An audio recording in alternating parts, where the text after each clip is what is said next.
Hey, it's Giguk, and you're watching Pixel Party Pals. Woo! I got it right on my first take. Right, hey guys, how are we doing? Back with another video from Giguk, and today we're checking out Chainsaw Man's Author is Insane. I loved Chainsaw Man. I haven't read any of the second part of the story yet, which has recently started up the last couple of weeks.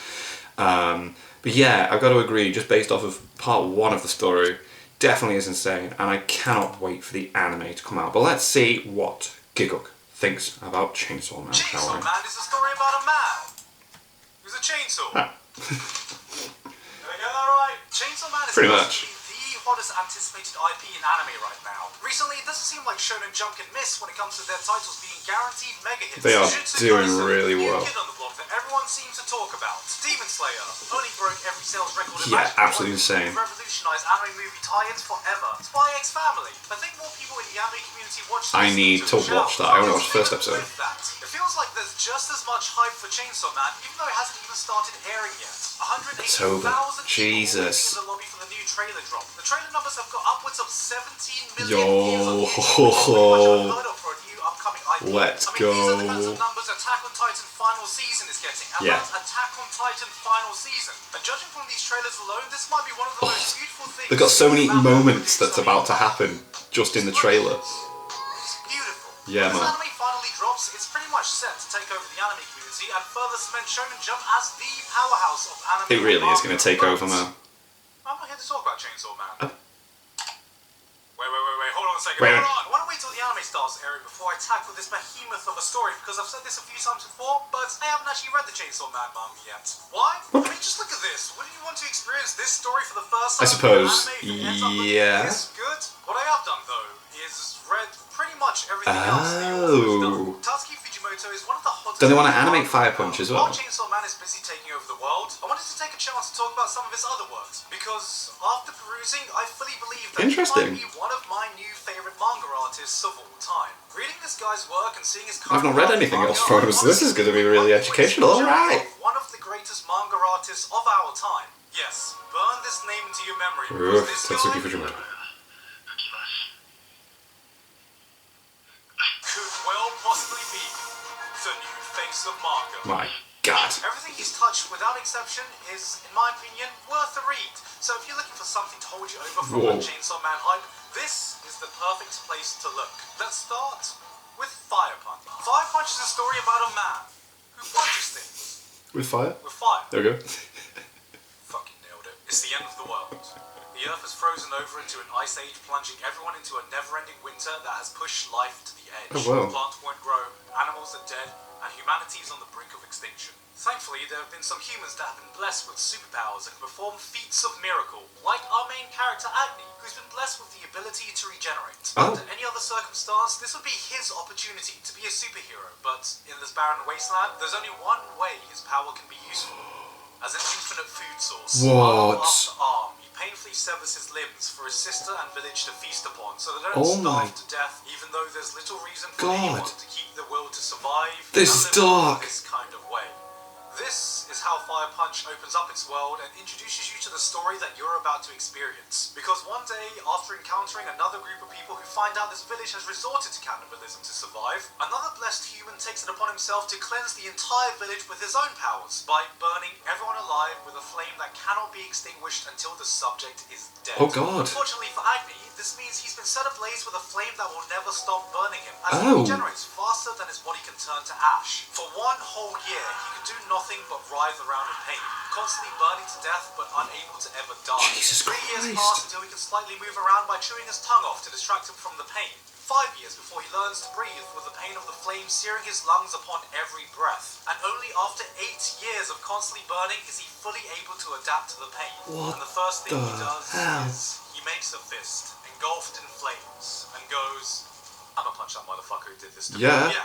How's that for an origin Whoa. story? Oh, look at this man with a little spider bite. What's the little spider bite? That Did was- it give you a that's painful intense. bite? That looks like a painful bite. Holy crap. Where's the widow baby sad because his parents got shot and now he listens to My Chemical Romance? Oh my God. Baby, don't Alright. be sad. It's gonna be okay. Fuck that. How about having your friends and family burned alive in front of you, only to have your entire existence be in constant searing pain of being scorched to death every moment of your life. Fire Punch takes That's mental. superhuman stories you know and completely flips it on its head. Yeah, that's insane. Oh my Reframes god. what you think having superpowers would be like by dropping you to one of the most brutal and unforgiving worlds I've seen in manga. Got electric powers? Fantastic! Give me a hammer so I can go around saving the world like Thor, right? Yeah. Nah, actually, you know what? You can be really useful as a personal battery that people can use to power their homes. Firepower? Brilliant! We're going through an ice age right now, so heat's the one thing humans need. So let's just strap you down so you can become our personal industrial power plant. If you have powers, you're not just a human being, but a natural resource people need to This is invent in order insane. to survive. And by God, are people going to survive by any means necessary? This is a world without hope. Fire Punch uses this as a vehicle to dive right into the deep end to showcase some of the worst sides of humanity and the things people will turn to in times of desperation. We've seen stories like this before, but Fujimoto manages to present them in a way that feels fresh and new.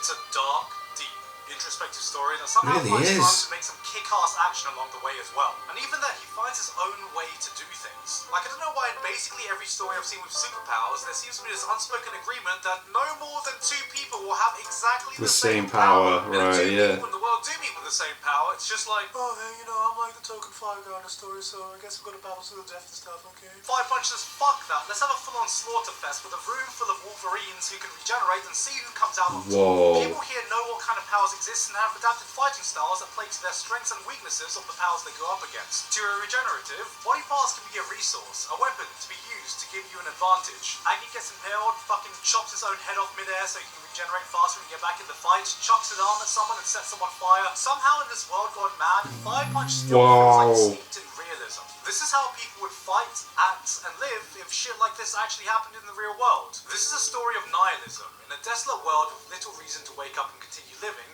where can you even begin to find meaning in life? Was there even one to begin with? Is it possible to find hope in a place of hopelessness? It's also a story of a guy who's been set on fire and punches people. It's such a neat feeling reading it, because there is one big distinguishing trait I found with Tatsuki Fujimoto's work. It's fucking weird. Within chapter 1, Aggie's sister is like, Oni-chan, do you want to repopulate the world with me? And I was like, oh, Fire Punch. What? I didn't realise this was the kind of fire we were going to be starting with here. But, you know, luckily before she could light the flames of the incest dumpster fire, she just became one. Hey-oh! Oh god, damn! Entire arc where they want to make a movie and cast Agni as the main character, which is like, okay. Another person meets a village doctor and he seems like a swell guy. He wants to save all the children and the dogs. Must be a good guy if he cares for dogs. And then out of nowhere, he's just like, so, wanna fuck my dogs? And that's like some of the more normal. Wow. Yeah, well, Chainsaw Man does have its really odd moments that kind of annoying. You're like, what was that? The more pages you turn, and I'm definitely gonna need another video to break this down because I need you guys to know. I can't be the only one to know what it feels like to be on Fujimoto's wild ride. If you think you know the direction his story's gonna take, you're wrong. Every time you think Agni's gonna take one step forward, he takes 2 steps left and never takes up. This is not the kind of series that will make any kind of sense in the traditional way, but if there's one thing I will guarantee, it's that it'll give you an experience like none that you've ever had before. And that's something I feel emanating out of all of this guy's works. He's someone that takes normal convention and drop kicks it out of the atmosphere. Someone who isn't afraid to throw in some batshit insane things into his work, even if he knows the general audience might not understand it. Fire Punch was a melting pot of raw ideas from a talent that had yet been refined. It is far from the perfect manga, but through the unhinged madness, I could tell there was something Bloody special interesting behind this concept, vision. gotta say, I think Fujimoto Jesus. learned a lot of lessons from this, because his future work would only grow to be more polished while maintaining his unique, insane style. Obviously in Chainsaw Man, but also in his one-shots, namely Look Back and Goodbye Eri. Most manga one-shots you see are around 50-ish or so pages, acting like an extended manga chapter, and yet this guy somehow had the gall to do 2 very notable one-shots, one being 143 pages, and the other being 200 Jesus. pages. Wow. That's not a one-shot, that's an entire fucking manga volume, Yeah. which I believe in the mangaka world we refer to as absolute fucking crap. But it was in reading these 2 titles that changed my perception of Fujimoto from just being a talented manga artist to being an absolute genius. Both of these one-shots tell stories you may be very familiar with. Look Back follows the life story of 2 manga artists that become friends, and Goodbye Eri is about dealing with the grief at the loss of a loved one. But they both take their own very weird turn with their own weird Fujimoto flair that will take more time for me to described than for you to just go ahead and read them, so please just go fucking do Read that. them, yeah. They're both available on the Shonen Jump app, and I guarantee you're not going to find a better way to spend 30-ish minutes of your life. What I realized is that Fujimoto has such a unique style of storytelling that feels almost intimate in a way. The man has a grasp of manga in a way others could only dream, and I think both these stories fully display what makes him so special. This is what it's like seeing a genius visual storyteller at work. He knows when to use dialogue and when to shut up and let his panels do the talking. Take this scene from Look Back. Fujino is just a kid. I'm a huge fan of like when people can portray a story without any dialogue and you know exactly what's happening. She's the best there is, they say. There is no one that could be better than her. She is a manga genius. That is, until one day, another person her age publishes their art in exactly the same newsletter and completely blows hers out the water. Hers looks like an amateur scribble next to this mystery person, and everyone around her makes her know it. So, unwilling to take the L, she practices. Day in, day out, she works to improve her art. Before she knows it, it's years later, and she's looking at her new improved comic next to the same person who's also gotten drastically better in a way that she could never even hope to reach. Convinced there's no way she can ever compete, she gives up on manga. No. And so time passes, and eventually she reaches graduation age. Her teacher asks to deliver a diploma that belongs to this mysterious rival that she never met. And after reluctantly going along with it, by complete chance, they meet. Turns out her rival was another girl that was a complete shut in all this time that focused on nothing but art. She finds out that her rival was actually jealous of her and her storytelling skills, and on top of that was even a fan. After asking for an autograph, the other girl, the rival, the person that in Fujino's mind she could never hope to compete with, calls her a manga Genius. And then, after saying goodbye, all you see her doing is walking away, and you see this, then you turn the page, and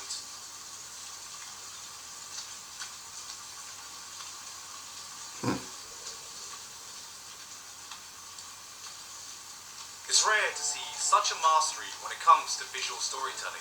You can feel a wave of emotions shifting and turning in a way that's normally impossible to convey on a still page. Joy, She's all of a sudden happy, yeah. validation, vindication. This didn't feel like I was reading a manga. It felt like I was watching a movie. Not with rough storyboards, but with real actors conveying their subtle emotions. And that's the magic of his work. His art is able to portray such a range of emotions and impact. One panel could be a silly character making a dumb face, and then the next could be a beautifully haunting existential nightmare. The kinds of panel with such striking imagery that it will be burned into your psyche for years, decades, for your life to come.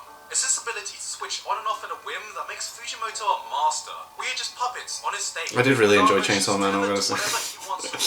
These do seem really, really freaking cool. I had no idea that Fire Punch opened that way. It's just like, what? Fiction I've ever read. The manga focuses on a boy trying to come to terms with his mother passing away from cancer, and he does this by making his own movie that he films with his own very weird and twisted personality. What makes this special isn't just the story that's told, but the way manga is used as a way to tell it. Almost every page in this manga is split into 4 panels, almost like they are frames from a movie itself, the movie being made in this story. Sometimes we are cutting to different scenes, sometimes it's a behind-the-scenes shot, and sometimes there are entire double-page spreads of almost the exact same panel, just so we can see subtle movement and expression. Which means the few times a page breaks this paneling formula, it impacts you in a new way I've never really experienced. It hits different, okay? I It's tried to different. find another way to say it. There isn't. It just hits fucking different, alright? The narrative takes you on a journey of what you perceive as real, reframing your perception as you continue reading.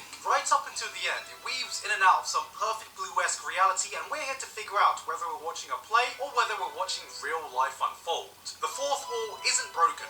The fourth wall is removed entirely, and we as an audience are wondering if it ever existed in the first place. This isn't a manga. This is an indie film that's been playing inside of Fujimoto's mind, and we've been lucky enough to get front row seats at its screening. Somehow, he's made cinematic manga a thing. This one-shot packs more emotion in these 200 pages than most manga do in their entire run. It's going to be interesting how like people start adapting all these things into anime. You never thought the story would go, but at the end of it all, there is So I think Chainsaw Man's going to do so well that they're just going to look at everything else he's got and go, yeah, let's do it. This was, in the simplest of terms, a masterpiece. If it was a real screening, I would have stood up and given a standing ovation. And that's why I don't think I'm overstating it when I say Tatsuki Fujimoto could be one of the future goats of manga. It's rare that you see such a raw talent in art in that. and we are just now witnessing the start of his journey. I'm very surprised Chainsaw Man blew up as much as it did. Telling me his work would be something that appeals to mainstream audiences would be about as surprising as telling me that David Lynch is directing the next MCU movie. But at the same time, I'm really glad that it did, because behind all this craziness, behind all the weirdness, behind all the batshit insane ideas, there is a raw desire for expression. You can feel Tatsuki Fujimoto's pure passion for storytelling bleeding out of every single panel he does. Some of it may be pretty out there, but through it, I sense a conviction like no other from someone who's so unwilling to compromise on his vision, even if it means having to stick the middle finger to popular convention. And all this sets the stage for the Chainsaw Man animated drop, as the wider world can get a glimpse of the face of a new manga juggernaut of our time. Wow. Just, wow. I did not know Fire Punch was like that. I knew Chainsaw Man was insane, and I didn't expect him to go, but I've not read the manga. Like, what? Let's talk about everything else. And that was really cool, because I had no clue how emotional those other stories are. There's a lot going on there. But yeah. Anyway, thank you to my patrons. If you want to have your name at the end of every video upload, links in the description to the Patreon page. $1 a month, so I asked to support the channel. It's greatly appreciated. Thank you guys very much for that. And thank you all for watching. What do you guys think of that? What do you guys think of this? Click the like, subscribe, and leave comments down below. Let me know what I should watch and discuss in future videos, and I'll see you guys, all you guys, next time.